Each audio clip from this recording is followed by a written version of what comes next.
Hey, what's up everybody? Crapgamer here with Crapgamer Reviews, coming at you with another video. Thank you guys very much for taking time out to check it out. I really appreciate it. Go ahead and hit that like and subscribe button if you haven't done so already, because I'd appreciate that as well. I want to thank everybody for the love and support, for all the great things they've said and the messages and things like that I've gotten on Twitter and on Xbox Live. It means the world to me, so thank you very much. And thank you for all the support with the podcast, Xbox Nation, MNC Mornings. You guys have been fantastic with that stuff, so thank you so much. You know, I wasn't always on board with this generation. I was hashtag Team Xbox 360 for a long time, and anybody that knows or follows this channel knows that that was my feeling. I thought that the generation was a little bit rough to start with, as far as the games are concerned, with like games that were really felt next generation, the exclusives and things like that. And I still feel that way to an extent, but mostly just about like the PlayStation 4 side of things. I think thanks to Microsoft, Xbox fans have too many games to play, like especially this year. And I always said, by the time the third year you start getting into the third year of your new console, that's when games should really be hitting, you know, pretty much almost every month or every other month. And Microsoft has really hit the nail on the head with that, because I'm seeing Xbox gamers actually complain, and that's not a bad thing, about too many games. And I know that feeling personally, because, you know, it came out and I was like, I'm not going to have a backlog this generation like last generation, you know. And then, you know, it's already happened. I've got a ton of games, some still sitting in the wrapper, you know, some that I haven't had a chance to play or complete even, which is a shame, really.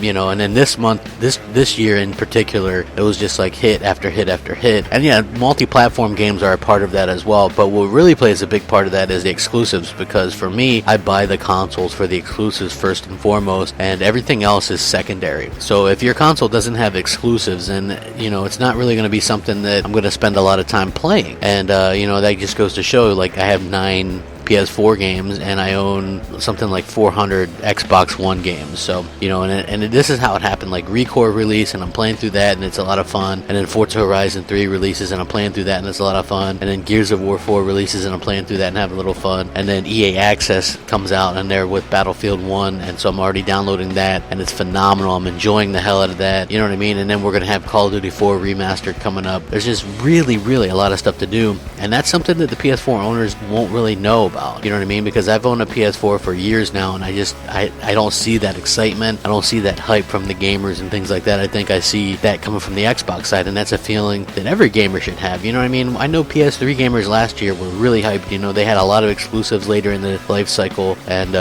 you know, they were proud of that, you know what I mean? It's got to suck going from the PS3 to the PS4 with the lack of games that are coming out. And on the other hand, the Xbox One owners, we're all extremely hyped and satisfied with what we're getting, and it looks like that's going to continue on with next year as well, because it's like State of Decay 2, Crackdown 3, you know, Forza Motorsport 7, Halo Wars 2, Sea of Thieves, Scalebound. I mean, it's just, there's so many games that are going to come out. You know, it's always going to give us something to do. I love the idea that Microsoft gives us games that are coming out in the relative future, and they don't talk about stuff that's like years and years away, because that's not fair to the gamers, that's not fair to anyone. And, you know, again, I actually feel pity for the PlayStation 4 gamers, because they're just really don't have much to talk about, you know what I mean? And it's a shame. You know, it's like gimmicky VR, and that's about it. So at the end of the day, man, it's great being an Xbox One owner. I'm Team Xbox One. This is definitely the best generation. Thanks to Microsoft, they've really kind of turned things around and turned me on to this generation being the best one to date. So it's been an amazing ride so far, man. I'm excited to see what happens in the future. Let me know what you guys think. Rack 'em up. Thanks for watching, man. I appreciate it. Crapgamer out.